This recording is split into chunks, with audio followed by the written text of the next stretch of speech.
சங்க காலத்தில் முல்லை நிலமும் மருத நிலமும் சந்திக்கும் அழகிய சோலைக்கரையில் கவிபாடும் இளைஞன் கபிலன் வாழ்ந்தான். அவனது மனம் கவர்ந்தவள் மென்மையால் புகழ்பெற்ற மாதவி. இருவரும் நீரோடை ஓரத்தில் அமர்ந்து பேசிக் கொண்டிருந்தனர்.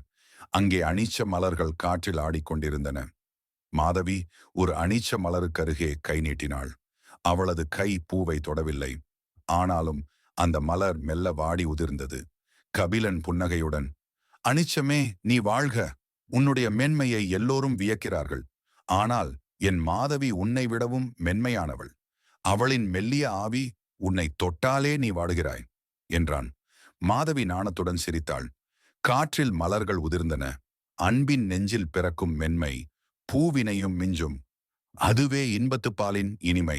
இந்த அழகான காதலை திருவள்ளுவர் இன்பத்துப்பாலில் எவ்வாறு விளக்கியுள்ளார் தெரியுமா?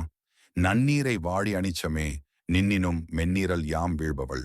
குறள் 1111.